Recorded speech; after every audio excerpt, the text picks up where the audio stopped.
Olá, Shalom, sejam todos bem-vindos à Casa dos Bnei Anossi. É um prazer estar aqui com vocês mais uma vez nesta casa, esta casa especial que recebe você, Bnei Anossi, todas as semanas para um esquenta de Shabbat, né? Onde nós comentamos de forma profunda alguns aspectos da Parashá que será estudada neste Shabbat. Aqui comigo, Moshe Ben Avraham, seja bem-vindo e desde já um Shabbat Shalom a você. Muito obrigado, Shimon. Shabbat Shalom. Shabbat Shalom também a você que nos acompanha.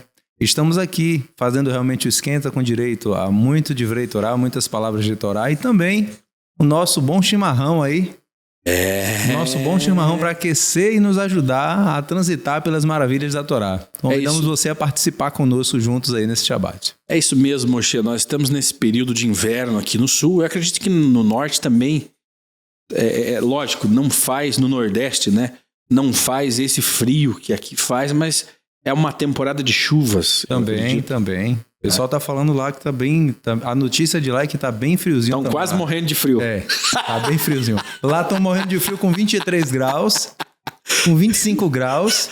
E aqui nós... Aqui a gente tá enfrentando aqui 7 graus, né? 8 graus. 3 graus. O Shabbat passado foi 3 graus de temperatura. Que coisa. E Baruch Hashem, estamos aí. Shemuel Zakai também. Seja bem-vindo ao nosso esquenta de Shabbat, sempre trazendo a Parashá e um resumo, né, do que será comentado, do que será estudado nesse dia de hoje. Shalom Shimon, Moshe Ben Avraham e a você que já está nos acompanhando, tudo pronto para receber o Shabbat. 25, 23 graus aqui no sul, já deu praia, né? Já deu praia. Que é o inverno no Nordeste. Todo mundo de camiseta. Todo mundo de camiseta. Aqui frio, um chimarrão, chocolate quente e todos os preparativos de Shabbat para iniciar a leitura do quinto e último livro da Torá, que é Devarim, que é os momentos finais em que Moshe Rabbeinu está trazendo as orientações a uma nova geração. Agora, falando na primeira pessoa, ele trará a repetição, a lembrança dos infortúnios, né, de todas as incorrências que tiveram com a primeira geração no deserto, orientando essa nova leva que conquistarão, que entrarão na terra e deverão fazer ali os parâmetros, né, entre a natureza e os milagres que viveram toda aquela geração que sai do Egito, porque desde as pragas que caíram sobre o Egito, eles perderam exatamente a dimensão da força da natureza, acostumando-se com a presença divina para todos os milagres, desde a água, do aquecimento, do calor. Tudo isso era subsidiado pelo próprio poder divino e que agora esta geração eles passarão a entender e observar a presença divina somente nos lugares sagrados e entendendo mais a natureza em relação à primeira geração, Shimon. São dois momentos e que esse livro, né, ele vem separando uma geração da outra, né? E são duas gerações completamente diferentes, né? E cada uma delas com características diferentes também. A primeira geração, a que saiu do deserto, ela, como Shemuel disse, ela estava muito habituada a ver a manifestação divina acontecendo de forma física, miraculosa, mas física, né? Então ela via o mar se abrindo, ela via a água saltando para fora da pedra, chovendo codornizes, maná, né? O pão do céu. É uma geração... ela era mais assim... era uma geração que ela via para acreditar. Né? Ela tinha que ver para acreditar. Ela tinha que sentir. Agora, o desafio da segunda geração, que é essa que entra na Terra Prometida para ocupar a Terra, é que ela tinha que acreditar pela fé. Pela fé e pela educação que foi passada de pai para filho. né? Exatamente. É uma geração que a sua educação foi diferente. A sua preparação era diferente, né? Ela era uma geração de fé. A primeira geração era uma geração de ação. Foi a geração que lutou, foi a geração que atravessou o Mar Vermelho, que viu as pragas, né? Mas afinal de contas já tinham se passado 40 anos praticamente, já estávamos finalizando ali toda uma jornada, mas de 40 anos. Se nós esquecemos o que nós comemos no almoço ontem, imagina aquilo que nós ouvimos falar que aconteceu há 40 anos atrás. Pense, imagine agora você, Che. Uma lembrança de 40 anos atrás, provavelmente o seu avô estaria te falando, olha, meu neto, há 40 anos atrás não existia internet.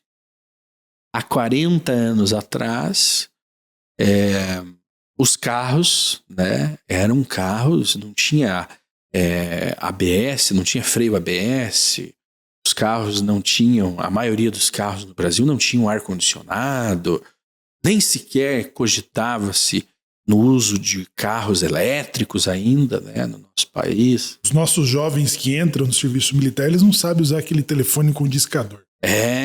Há 40 anos. Isso foi uma internet de escada. Uma TV de válvula, de tubo.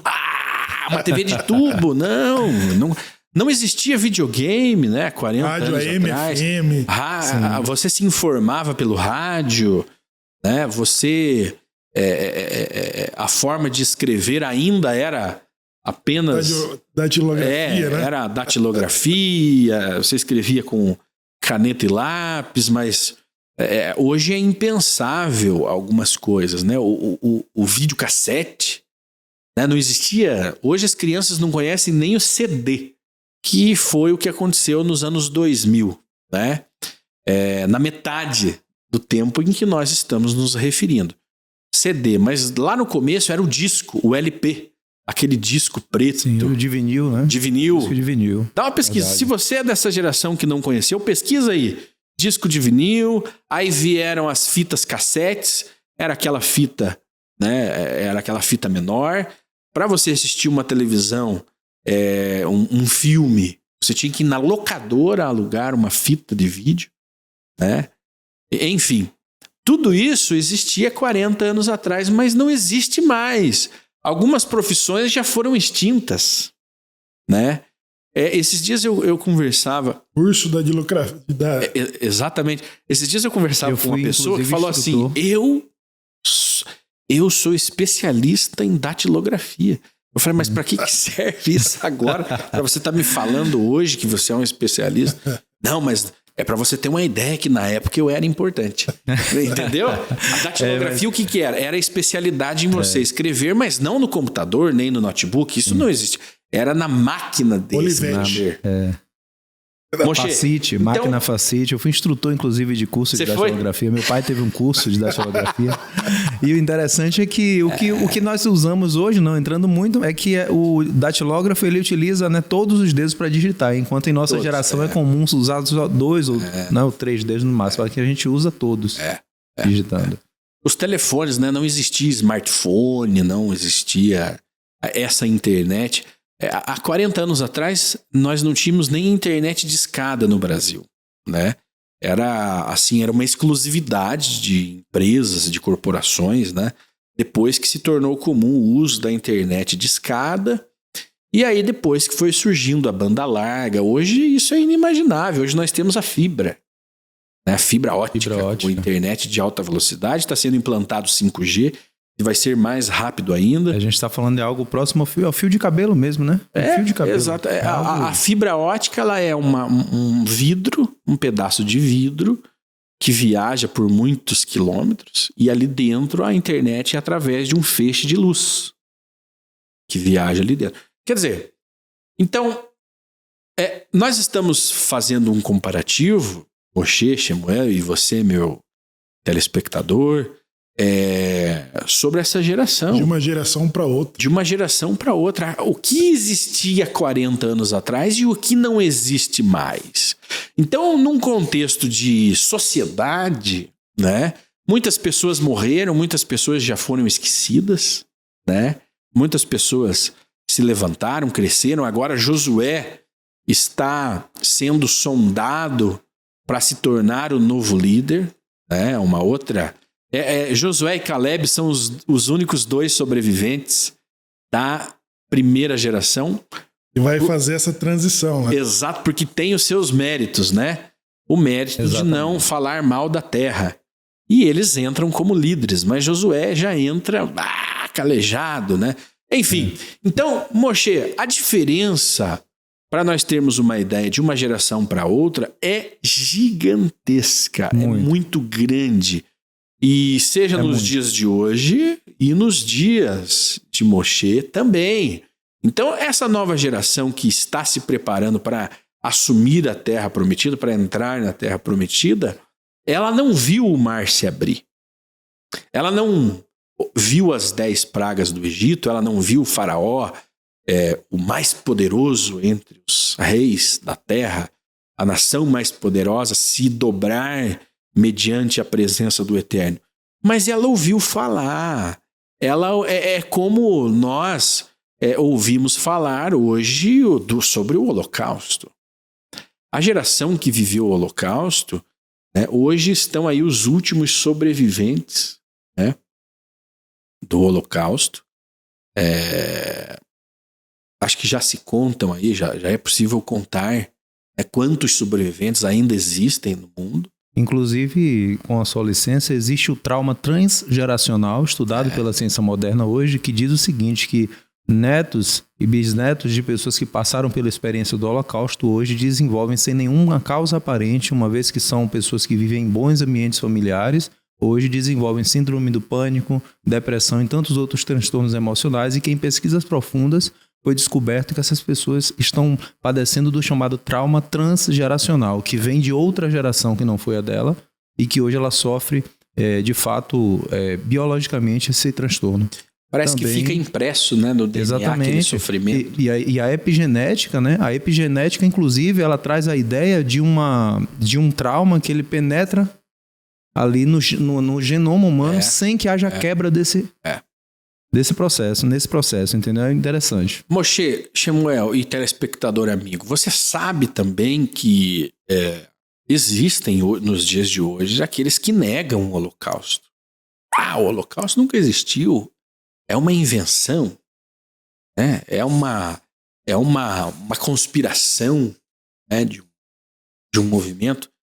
Enfim, tudo isso para trazermos aqui à mesa, né, que a diferença entre uma geração e outra não é apenas o tempo, mas todos os sentidos, todos os aspectos daquela sociedade mudou. Eu não me lembro, Shimon, o nome do general americano que entrou em Berlim junto com os russos. Também. E ordenou que fotografasse e filmasse tudo, porque surgirão idiotas que dirão que isso nunca existiu. E nós tivemos o Ahmadinejad, por exemplo, que foi presidente do Irã. Ele foi o protagonista, chefe de Estado, a negar a existência do Holocausto. Né?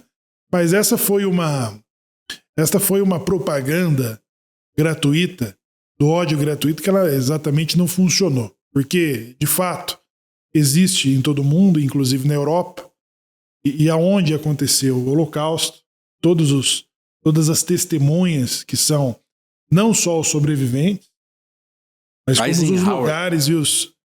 Desculpa, o general Eisenhower. Olha aí. Que existe, né, todos os fragmentos, né, dessas do que foi causado, da logística, né, que movimentou a máquina de moer, de matar do Holocausto. Agora, praticamente toda aquela primeira geração já tinha morrido, né? Ou grande parte dela. Com poucas exceções, né? Inclusive, falando ainda do Holocausto, parece que tem uma lei que permite que os netos dos sobreviventes possam herdar os números dos campos de concentração. Né? E agora o Shimon está falando sobre as últimas pessoas que estão ali, senão o Moshe Rabbeinu e o Caleb e o Josué, Miriam, que estão vivos ali ainda, orientando essa nova geração. Nesse ponto em que nós estamos, só me refresquem a memória, Miriam e Aharon ainda vivem, né? Não. Já estão mortos. Já estão mortos. Então, quer dizer, praticamente só sobrou Moshe, Josué e Caleb. Só. Né? Que é para cumprir a missão de adentrar a Terra Prometida. Agora, com toda essa mudança, Moshe também mudou. Moshe acabou se mostrando, por um motivo ou outro, inapto para acompanhar essa nova geração na Terra Prometida. Né? Ele não conseguiu carregar e manter os requisitos necessários para continuar sendo líder do povo de Israel. É óbvio que aí entram todos os aspectos que se discorrem a partir desse momento. Sim. Mas o fato é que Moshe não entrou. Sim. Moshe ficaria de fora, por N motivos, mas o principal motivo é como nós nos tornaríamos uma geração diferente com a mesma liderança. Né? Por mais que você amadureça, que você tenha tido uma boa construção da sua história, em algum momento, pela idade, pelas dificuldades, né, que o indivíduo tem dentro de si, em algum momento ele acaba ficando obsoleto. Né? A única coisa que não se tornou obsoleto, e é óbvio que nunca se tornará, é a Torá. Ela é eterna. Isso, exatamente. Mas tudo que circunda, né? Tudo que está em volta da Torá envelhece, morre, aí nasce de novo, floresce, se desenvolve, morre. Mas a Torá, ela é como um navio que está navegando sempre em frente, e as pessoas passam por ali, né? Vivem, reproduzem, constroem uma história, morre, nasce, vive, e ela continua navegando de geração em geração e sempre atual. Mas Moshe mostra para nós, porque veja, até aqui nós acompanhamos Moshe como alguém ali. O judaísmo considera Moshe o maior profeta, né? Os demais povos também consideram um grande profeta, um grande homem de Deus. E até aqui Moshe vem se mostrando, como diz, que é indestrutível. Indestrutível, nós vimos vários momentos, mas ele continua firme, uma pedra angular, ali uma referência, né? Um arauto, alguém que vai, vão gerações, vêm gerações, ele está ali, vão guerras, vêm guerras, ele sempre esteve ali, mas nós, nesse livro, nós pegamos o Moshe envelhecido e passando o cajado, digamos assim. Olhando friamente, e é o que acontece conosco hoje, Moshe, olhando friamente, Moshe estava obsoleto. Nós nos pegamos nessa geração que nós vivemos hoje, com 65 anos, obsoletos, onde o sistema nos cospe, nos aposenta, e aí o que resta para nós? A morte. Sim. Né? Agora eu vou deixar você falar, que eu vou ouvi-lo e tomar um chimarrão também. Sim. Então, na verdade, assim, existem várias abordagens que os sábios fazem sobre a questão de Moshe Rabbeinu, né? Vamos entender o seguinte, o panorama da coisa. Nós temos hoje na nossa sociedade a adoração a um ser criado, a um homem. Muitas pessoas, elas entendem que o Eterno, Haz Shalom, Deus nos livre pensar assim, mas algumas pessoas entendem que o Eterno teria feito o homem e depois resolvido habitar no corpo de sua criatura. Algumas crenças trazem essa realidade. Então a gente vai ver o seguinte, que toda a vida e trajetória de Moshe Rabbeinu, ela vem contrariar esse esquema. Porque ao tempo todo o Eterno mostra que, por mais elevado que um homem venha a ser, por mais que ele tenha contato com o Eterno em uma grande profundidade, em um grande nível, onde ele desça de um monte com a face resplandecendo, com a alma querendo sair, estourar o corpo, ainda o homem assim, que viu, né? Ainda assim, o homem que viu o Criador. Ainda assim, né? A Torá fala, especialmente no Rumash, fala que ele viu o Eterno simbolicamente de costas, né? Uhum. Então, porque o homem não poderia ver o Eterno e continuar vivo enquanto matéria. Então, o homem vai, desce, Moshe Rabbeinu desce do monte com sua face resplandecente. É como eu disse, né? Como se a alma fosse explodir o rosto. Ali, tipo, transcender a matéria realmente, mas ainda assim, esse homem não deixaria de ser homem. E nós vamos ver em momentos que ele veio a se irar, ele veio a se aborrecer com o povo, o Eterno trouxe um rigor, um juízo sobre ele que foi perder a memória, que é uma das consequências da ira. Quando a pessoa se ira, ela pode ter como consequência uma perda de alguns elementos da sua memória ali, alguns ensinamentos fogem da sua mente, como uma forma de que ela possa fazer uma techuvá, sempre como um gesto de amor da parte do Eterno. Mas esse é o convite, compreender que mesmo que um homem seja muito elevado, mesmo que ele tenha muito conhecimento, ele não deixou de ser homem, ele não deve deixar de ter a dependência do Eterno. E existe uma outra questão que é o seguinte, nós vamos ver que a Torá às vezes relata assim, os líderes e os anciãos. Uhum. Em outros momentos, os anciãos e os líderes.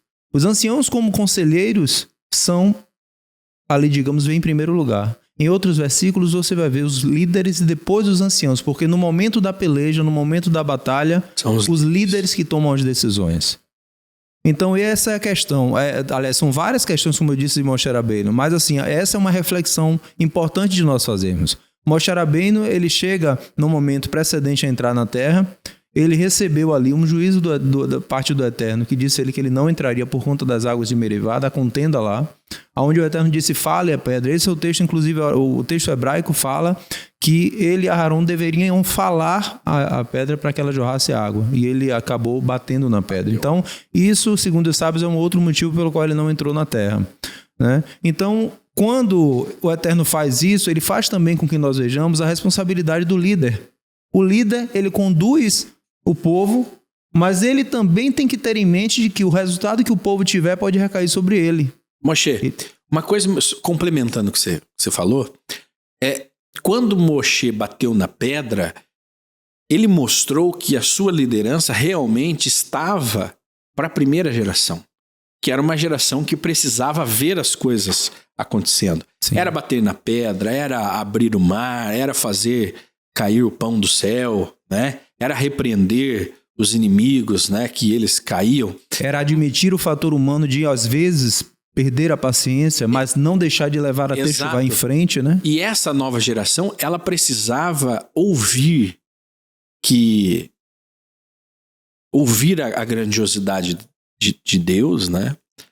Então, Moshe não mais agora estenderia o cajado, mas ele falaria, porque através das palavras, através da fé, né? Aquela geração, ela seria protegida, ela seria cuidada. E, como dizem, o tempo passou para Moshe, o tempo passou para todos. Por que ele não passaria para Moshe? Passou para Moshe. Às vezes nós pensamos assim, poxa, eu sou infalível, comigo não acontece nada, porque eu sou muito fiel, eu sou uma pessoa reta, eu sou uma pessoa, né, justa, eu sou maravilhoso. Mas o tempo passa para todos. Só não passa para aquilo que é perfeito, que é a Torá, que está em nossas mãos até os dias de hoje, né? A Torá, a tradição, né? A nossa religiosidade, essa não passa. Os nossos costumes. Os nossos costumes. Mas nós, a geração, ela ficou para trás, inclusive também mostra que uma liderança tem começo, meio e fim. Sim. Existe um momento de passar o cajado. Existe um momento em que nós precisamos compreender, pedido do ser humano com esse ensinamento dessa paraxá, de que o ser humano compreenda e reconheça o momento de transmitir a outro aquilo que lhe foi passado. É um momento de reconhecer com humildade de que chegou o momento de entregar a liderança, de entregar o cajado para que outro possa seguir em frente. Agora, qual é o legado? Porque daí quando você fala assim, pô, chegou, Samuel, chegou ao fim o nosso trabalho, a nossa geração, chegou ao fim. Ok, mas qual é o nosso legado? Aí quando você começa a olhar para o legado, aí você entende o tamanho que foi tal liderança. Porque nesse tempo é feito de novo um censo, um balanço de como estava o povo, quantos hebreus ainda estavam vivos. E as contas, elas são maravilhosas, porque era a mesma quantia que saiu do Egito. Poxa, se você saiu do Egito e viveu 40 anos no deserto, era para ter morrido a metade. Agora veja, nós estamos falando de transição, de geração, e a Torá, ela sai invicta, né, por todas as gerações. Nós falamos aqui de mudanças, né, de tempos recentes, da tecnologia, da modernidade, das soluções, das ferramentas que os jovens não conheceram essas soluções que nós usamos num passado não muito distante, né, um passado recente. Então a Torá, ela já está legislando muito à frente das nossas gerações. Então, é o que diz o Salmo 95, que diz que no momento em que Moshe Rabbeinu, já que é atribuído a ele esse salmo, ele fala, e se hoje ouvirdes a minha voz, não endureça os vossos corações, como em Merivá e Massá, lembre de vossos pais que me tentaram no deserto. Quando viram os meus sinais, né, não resistiram à prova. Ou seja, não passaram no teste. Agora, nós falamos de gerações e das suas transições. Moshe Rabbeinu, de fato, ele foi comissionado na sua missão, no seu papel, de conduzir aquela geração para Eretz Israel, para a Terra Prometida. Então toda aquela geração que sai... Qual que era a missão de Moshe Rabbeinu? Já no último estágio da sua vida, já que ele viveu 3 ciclos de 40 anos em lugares e situações diferentes. Então nesses últimos 40 anos, o seu papel, a missão de toda a sua vida, de todos os seus 120 anos, foi a de conduzir aquela geração no deserto, porque já estava escrito, já estava determinado no diálogo que Deus teve com Abraão, dizendo, no final de 430 anos, os seus filhos sairão dali com grande riqueza. Então, a missão, nós temos missões e não entendemos as nossas missões e às vezes nos recusamos a passar o bastão, como disse o Moshe, a passar o cajado. Agora, tem a questão do legado e tem a questão de que uma liderança ela precisa se reproduzir. Né? Ela precisa se reproduzir através de... Porque a constituição da Torá que está em Pirkei Avot de que Moshe recebe a Torá do Sinai, ele transmite a Yehoshua aos anciãos, os anciãos aos profetas e os profetas aos homens da grande assembleia, que instituíram 3 grandes princípios, ou seja, chegou a nós o judaísmo rabínico. Isso foi transmissões. Então toda liderança ela é reconhecida através dos seus alunos, do potencial que ele tem de levar isso adiante dele. Né? É interessante que começou lá em Avraham, né? Começou lá em Avraham. E chegou em nós aqui nesse podcast. Os anjos, olha o poder disso. É atemporal, isso é como se tivesse viajado na velocidade da luz. Aconteceu lá e nós estamos vivendo tudo isso hoje. É impressionante. Os anjos sabiam, Moshe, que Avraham ordenaria seus filhos após si. Então esse é o segredo do judaísmo, da sobrevivência do judaísmo, que é a continuidade tanto do legado como da constituição de novos alunos, de novos discípulos, que se tornarão as novas lideranças das gerações seguintes. Né? E isso não se desfaz. Agora, quando uma liderança, presta bem atenção, isso é importante. Eu aprendi isso aí do Juan Pablo Leguizamón. Quando uma liderança ela é constituída em si mesma, tudo aquilo acaba nele.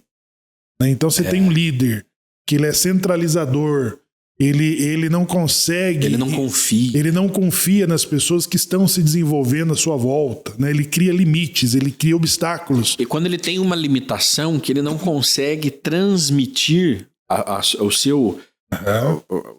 o seu espírito, né, de liderança para as pessoas que estão à sua volta. Ele é limitado nesse aspecto. Exato. Então a construção de o Tikkun Olam que ele está fazendo vai morrer com ele. Vai morrer com ele, acabou. Ineficiente, liderança ineficiente. Então é uma liderança constituída em si mesmo, acaba naquela pessoa. E se trata de uma personalidade e não no que Shimon disse, um legado. O legado. O legado vai de geração em geração. Eu não sou um bom Razan, mas se surgir um bom Razan, eu tenho que fazer o quê? Eu tenho que colocar aqui um pedestal para ele subir e fazer o que tem que ser feito. Não de limitá-lo. Né? Poxa, esse cara tá parecendo mais do que eu. Não é, Shimon? Algumas leituras atrás, nós víamos ali os anciãos profetizando, né? E Josué preocupado. Ele querendo defender a honra de Moisés. Olha! Estão lá profetizando, prendam-nos. Aí Moshe, poxa, queria eu que todos conseguissem profetizar. É isso. Isso é o legado. Isso é o legado. É a transmissão da sua energia. Porque é o seguinte, hoje nós entendemos, né? Quando você consegue replicar a energia que está dentro de você, né? Replicar as outras pessoas que vão absorver essa energia e trabalhar junto numa construção, na construção de algo. Exato. Infelizmente, alguns perfis não conseguem replicar isso. Né? Quando que a indústria conseguiu crescer e dominar o mundo? Quando ela conseguiu replicar a forma de fabricação. Né? Independente se aquele vai aprender ou não a fabricar também. É uma questão de metodologia, né? Metodologia. Como nós vamos dominar o mundo? Replicando o que nós fazemos aqui no Brasil, lá nos Estados Unidos, lá na Alemanha, no Japão, nós dominaremos o mundo. E o interessante, mano, é que eu tenho uma condição de estar assistindo isso aqui. Sempre o Shmuel, eu vejo a oportunidade de que, à medida que as pessoas têm um talento, têm uma inclinação para algo, sempre eu vejo que Shmuel procura dar o espaço e colocar para que as pessoas venham a desempenhar o seu papel.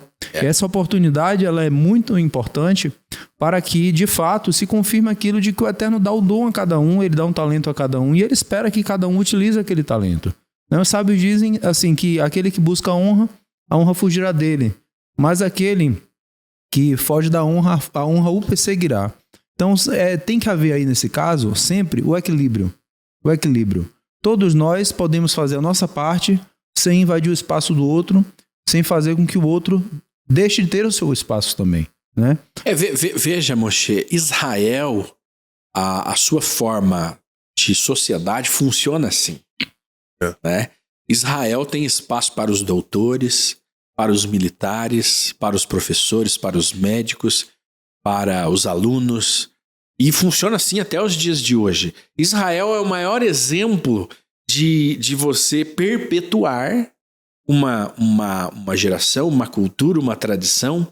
Israel é o exemplo eterno, né? Porque, veja, há mais de 3.000 anos, aliás, há mais de 5.000 anos, nós continuamos guardando o Shabat.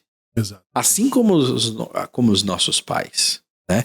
Então, cada um tem o seu espaço. Agora, eu queria puxar aqui o seguinte, nós estamos falando de forma macro, num contexto de comunidade. Agora vamos trazer o indivíduo, porque cada um de nós é um universo. Né? Cada um de nós tem ali as suas próprias escolhas, a sua forma de ver o mundo, e nós compomos aí uma comunidade. Pera aí, Samuel, deixa eu apertar aqui. Ó. Aí. Então, analisando de forma micro, né, como um indivíduo, nós temos os nossos projetos. Nós temos as nossas ideias, nós temos os nossos planos. E eu vejo hoje uma crise de identidade. Primeiro que as pessoas não sabem mais quem elas são. Né? Se eu não sei quem eu sou, eu sei onde começar e aonde terminar uma ideia, terminar um projeto. Eu vejo pessoas que começaram 3 faculdades e não terminaram nenhum. Começaram 10 negócios e não finalizaram nenhum. É aquela geração, e nós vivemos isso, é uma geração extremamente imediatista, que espera tudo para ontem, mas que não tem aquela resistência, não tem a persistência. É uma geração que desiste muito fácil. Por quê? As opções hoje são muitas, né? Em Israel, naquele tempo, você é carpinteiro, então você vai ser carpinteiro. Você tem tino para a pintura, então você vai ser um pintor. Muitas vezes os filhos seguiam as profissões também dos seus pais, né? Exato. Meu pai é um pedreiro, eu sou um pedreiro, né? Meu filho também será um pedreiro. Não existia vergonha da profissão, né? Digamos assim, a humildade da profissão. Se o pai era sapateiro, o filho às vezes era sapateiro também. E assim por diante. Ter uma profissão era uma honra, né?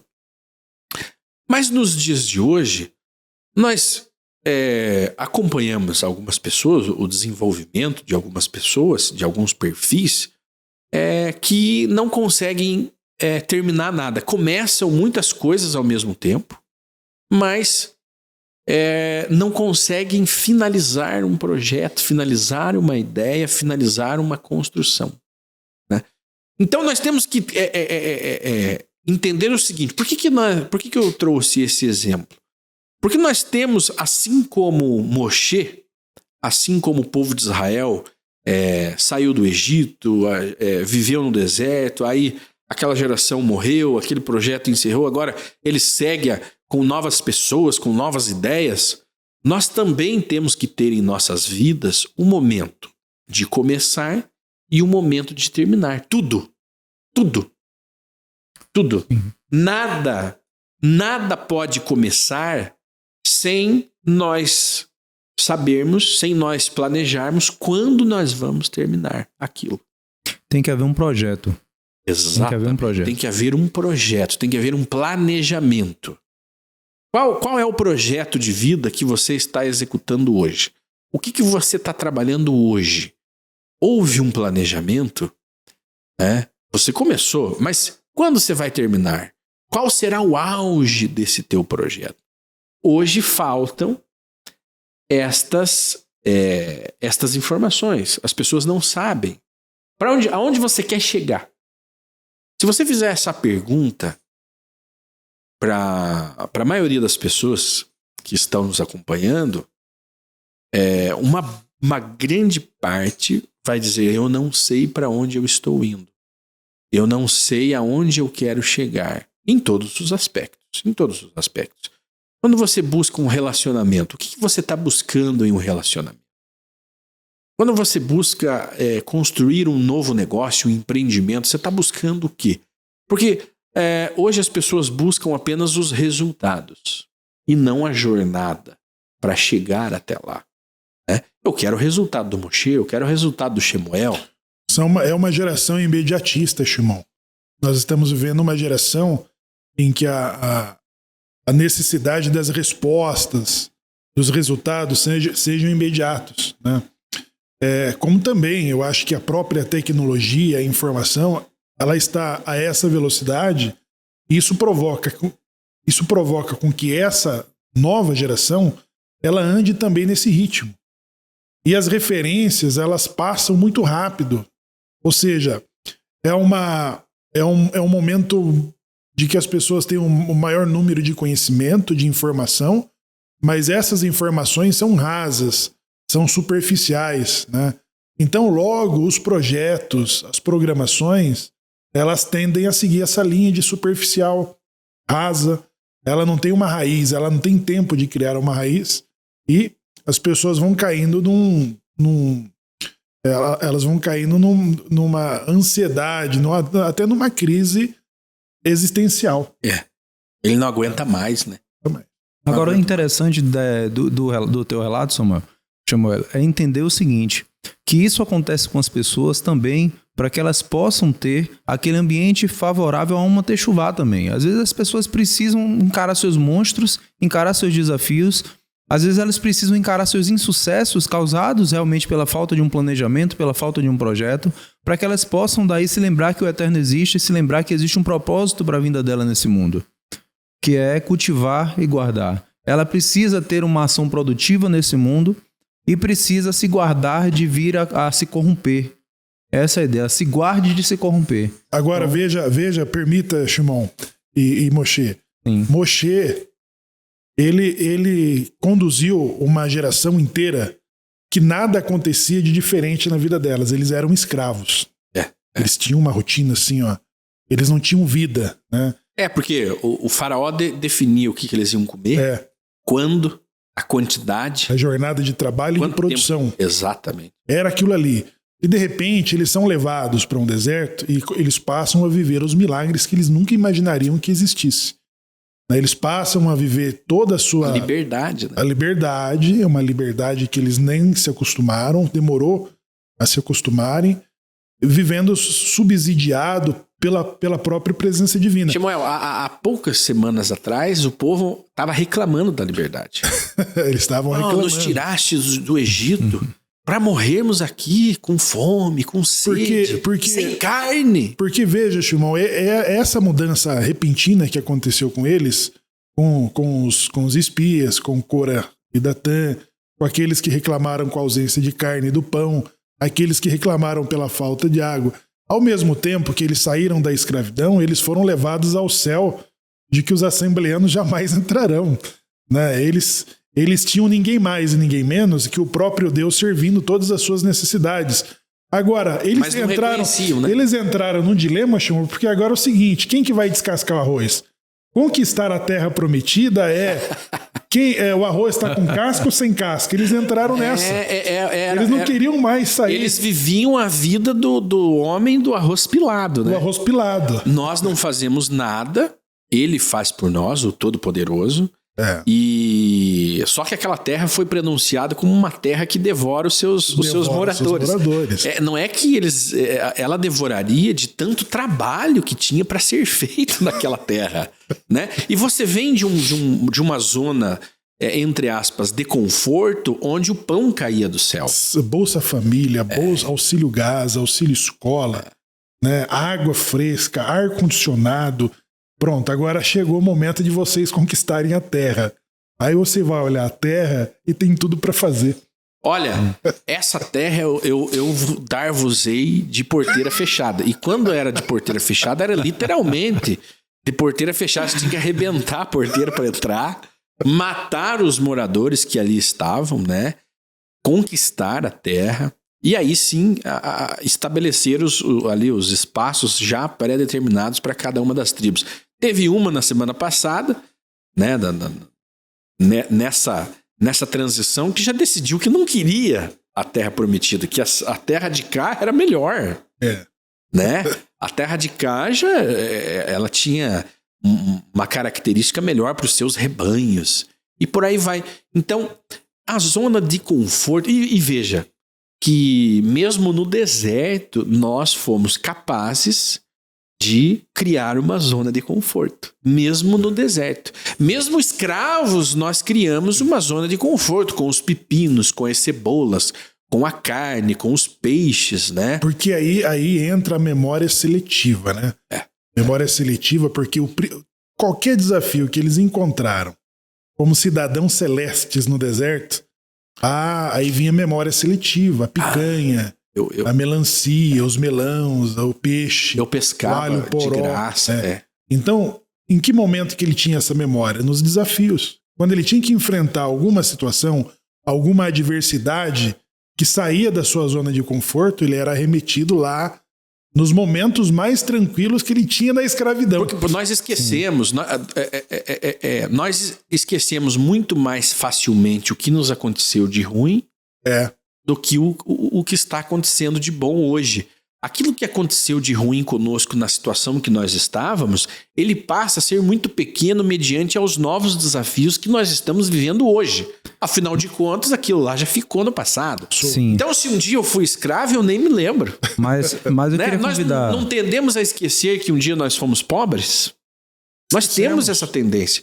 Nós temos a tendência de nos apegarmos estritamente ao que nós vivemos hoje. E esse é um erro.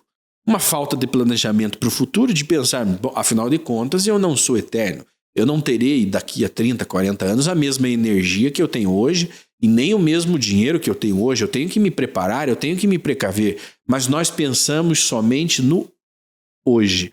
No que nos é imediato. Sim, e eu convido vocês a uma reflexão também do seguinte.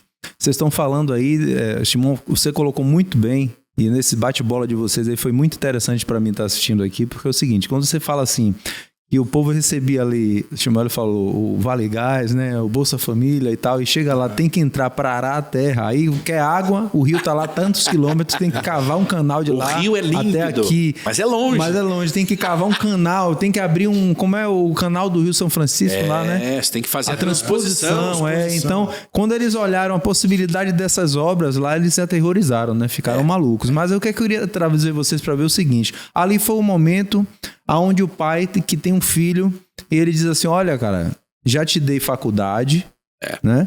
Já te dei faculdade, você agora se formou, você já tem o seu trabalho, tá na hora de você ter sua casa agora, né? Sair de casa. Você não é mais bar mitzvah, você já é bar mitzvah. Tá na hora de você sair de casa já. Então, vamos entender o seguinte. Procure uma esposa, milênio, case. se nós olharmos lá, o primeiro milênio da humanidade, o Eterno, ele tratou Adam, né? E a sua geração ali, e as pessoas viviam muito mais também. Por quê? Porque o Eterno guiava o mundo com um atributo de misericórdia. E ele foi fazendo assim, milênio após milênio, geração após geração. Isso nós poderemos trazer aqui em um outro momento. Mas assim, se você observar milênio após milênio, com a redução do tempo de vida das pessoas, você vai ver que quando chega nessa geração específica da entrada da Terra, o Eterno está dizendo, tá na hora de vocês saírem de casa, tá na hora de vocês pagarem suas contas. Esse é o momento, entendeu? Pague suas contas, pague os impostos, garanta a sua segurança, né? Você não tem mais a segurança do papai e da mamãe. E há aqueles que se recusam, a síndrome de Peter Pan, aquele que se recusa a crescer, a se tornar homem ou uma mulher valorosa. Não, eu sou criança, meu pai tem que me ajudar, ou o governo tem que me ajudar, alguém sempre tem que me ajudar, porque eu sou incapaz. Agora, é perceptível, Shimon, que Moshe Rabbeinu, no diálogo lá com das 2 tribos e meias, que queria ficar daquém do Jordão, ele temeu pela nova geração, dizendo, vocês querem desanimar seus irmãos de não entrarem na terra de novo, né? E ele, claro, ele se comprometer a fazer frente, a linha de frente a essa conquista. Mas o que Moshe Rabbeinu está fazendo agora em Devarim, esse livro, que retrata os seus últimos momentos de orientação e de memória. Moshe Rabbeinu, ele vai acessar todas as suas memórias, todas as suas experiências que ele teve desde a saída, para orientar a nova geração a fazer exatamente essa distinção. Não mais bater na pedra, agora ouvir. Agora vocês vão ter que ter uma relação com a natureza, vocês vão ter que rezar o Shema para a chuva, a tardia e a temporânea seródia cair no seu tempo determinado. E vocês agora vão ter que lutar e enfrentar os seus inimigos e preparar a terra.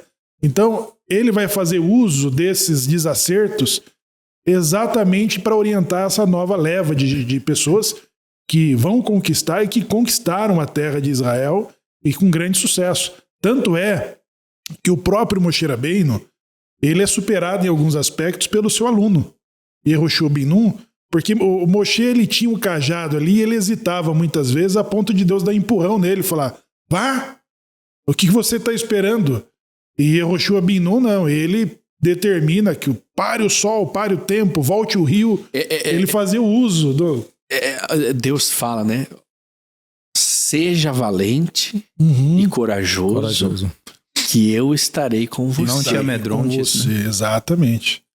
É um mandamento, é uma lei. Se você quer vencer na vida, ser valente e corajoso, a ponto de não ficar esperando primeiro sair uma luz, um relâmpago do céu.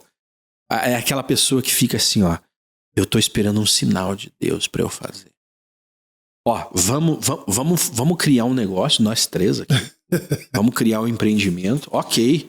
Mas aí um de nós fala, mas é o seguinte, eu vou Eu preciso ter as confirmações de Deus. Mas você estava esperando, né? Você sempre teve um sonho. Eu tenho um sonho de abrir um negócio. Aí chega 2 colegas e fala: fulano, vamos abrir um empreendimento, eu vou investir tanto, o Beltrano vai investir outro tanto, e vamos fazer assim, assim, assado. E você fala: não, eu estou esperando um sinal divino. Mas o sinal divino já chegou. Não teve um caso, Samuel, é uma anedota que você contou no Shabat, de alguém que estava falando assim: Deus, me arranje uma vaga de estacionamento? Um judeu fazendo um voto, né? Ele chegou na cidade movimentada e falou: eu preciso... Ele andava no shopping procurando uma vaga para cumprir o horário que ele tinha que cumprir. E andava ali por todos os espaços, até que ele falou: Hashem, se surgir uma vaga, eu faço um voto com o senhor, farei uma de Sedaká. Quando ele terminou de falar, surgiu uma vaga, ele falou: abriu. Hashem não precisa mais, já consegui a vaga. Já está resolvido. Quer dizer, aqui. ele não sabe ler os sinais divinos, os verdadeiros sinais. Então, Deus fala para Josué: vá, seja corajoso, valente, né? Tenha iniciativa, que eu serei com você. E geralmente esse filho que não se desenvolve, não cresce, ele sempre fica esperando um empurrão. Olha, do pai, da Tem mãe. aqueles filhos que é professor de 60 anos que ainda mora com os pais e pai com a mãe. E programa namorar. Ele fala: quando Deus preparar... Eu conheço alguns perfis que dizem: quando Deus preparar uma esposa para mim, eu caso. Mas já passaram 20, 30, 40 candidatas e ele ainda está esperando um sinal divino. Espera o sinal. Nós esperamos um sinal, um cutucão de Deus. Na verdade, assim, eu queria chamar vocês a meditar no Salmo 90, que diz assim, ó: Tefilá le Moshe ish ha-Elohim, Adonai ma'onatah ha'ita lanu bedor vador. Diz aqui o seguinte: a tefilá feita por Moshe, o homem ha-Elohim. E aí eu queria trazer para vocês um pouquinho o seguinte: o nome Elohim, além de ser um nome do Eterno ligado a um atributo de severidade, restrição, julgamento, é um nome que tem a mesma numerologia, ou seja, o mesmo número que define, cada letra hebraica vai ter um número, e a soma é o mesmo número da palavra Hateva, que quer dizer natureza. Então, o Eterno está nos mostrando o seguinte: quando ele mandou Moshe Rabbeinu para libertar o povo no Egito, e Moshe Rabbeinu foi cumprir essa missão, lá você será como um Elohim. Você será como se você fosse um Deus e Arão é o teu profeta. É uma representatividade. Mas o Eterno deu esse nome pelo seguinte: esse nome, como eu disse, é restrição, julgamento, delimitação, tem uma relação com isso. E é justamente o que o Eterno está dizendo, é que nós temos a condição de tomarmos a posição de co-criadores. O Eterno, ele é criador acima de toda a existência, o Eterno é indefinível. E nós, aqui no mundo físico, somos co-criadores com ele. Nós temos a responsabilidade de transformar o ambiente ao nosso redor, de impactar a nós mesmos, buscando a ele, impactar o nosso próximo e impactar o mundo de forma geral ao nosso redor. Então não deveria haver essa condição de sentar, parar e esperar que o Eterno realize tudo. Até Shimon me falou uma coisa que eu guardei comigo como uma reflexão, também um chamado à responsabilidade. Tudo que é o teu papel fazer, faça. E aí eu lembrei de uma passagem quando você falou isso, que diz assim: tudo que te for dado para fazer, faças conforme as tuas forças, mas não deixe de fazer.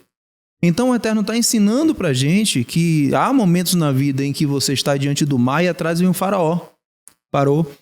E aí você tem que saber o momento em que você enfrenta o faraó ou você cai no mar e nada. Então o Eterno disse: não, por que você ora para mim? Diga ao povo que avance, que entre no mar. E às vezes é um momento da gente mostrar, Shmuel, a emuná no Eterno, a confiança no Eterno, de que a gente vai dar o primeiro passo, como você está falando, em relação a um projeto. Você dá um primeiro passo e o Eterno vai ali, ele coloca as outras pedras para você coragem, seguir em frente. Às vezes nós temos um projeto, mas eu fico esperando você estender a vara para o mar se abrir. Porque mas coitado de mim, eu tenho que esperar, eu tenho que ficar, eu vou contar com a tua fé. Eu vou contar que o céu vai se abrir, uma mão poderosa vai descer do céu e vai fazer por mim. Mas, às vezes, a iniciativa está justamente na sua mão. Está esperando por você. Você pode conquistar algo a mais se você tomar a iniciativa. Para nós encerrarmos, Shemuel, este nosso podcast de hoje, o que você traz, né, como uma palavra amiga, né, aos nossos irmãos que nos acompanham? Bom, nós estamos, Shimon, nós estamos nos aproximando, né, do Tisha B'Av, do jejum, que essa leitura ela faz parte, ela tem uma intimidade, não só com a data, mas a narrativa de que Moshe Rabbeinu traz. Ele vai concluir essa paraxá falando exatamente dos relatos dos espias.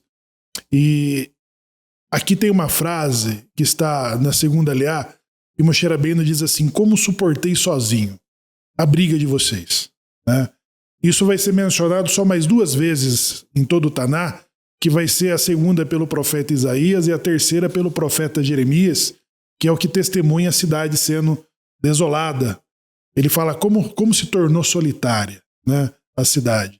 E o profeta Yeshayahu, ele estava naquele momento de colapso, de confusão social, quando as pessoas perdem todas as referências, não só de Torá, mas como também de Deus. Então, um grande princípio que aprendemos de Devarim é que nós devemos ser juiz de nós mesmos.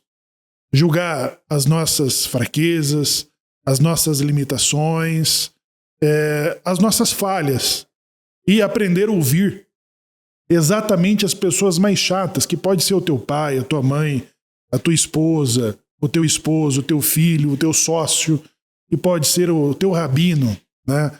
Porque são essas pessoas que vão trazer de volta o equilíbrio das suas decisões e do seu papel nesse mundo.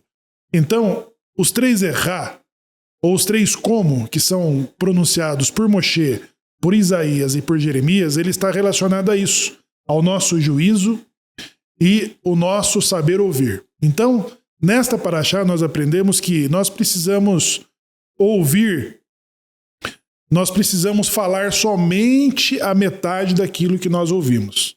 Ou seja, nós precisamos ouvir mais do que falar, né? Então, quando nós falamos muito, é porque nós estamos ouvindo menos. E se nós estamos ouvindo menos, nós estamos criando brigas. E se estamos criando brigas, nós estamos no colapso visto pelo profeta Isaías. E se nós estamos no momento de briga e confusão, nós seremos espalhados e perdidos e desorientados. Então é um momento de que acompanha nessa introspecção e jejum, né, que vamos participar nessa próxima semana de Tisha B'Av, de aprendermos a ouvir, né? E o ouvir, quando nós resistimos a alguma coisa chata, porque nós não gostamos, Shimon, de ser controlados, não gostamos de ser limitados e nem corrigidos, né? E esse momento é que está o segredo de nós retomarmos o equilíbrio e seguir para o papel e para a missão que cada um de nós recebemos nesse universo. Nós não gostamos, né, desse controle, mas também não gostamos de tomar iniciativa. Porque quando você assume a responsabilidade, você também assume esse papel de falar menos, ouvir mais, de provocar o bem e não o mal, né?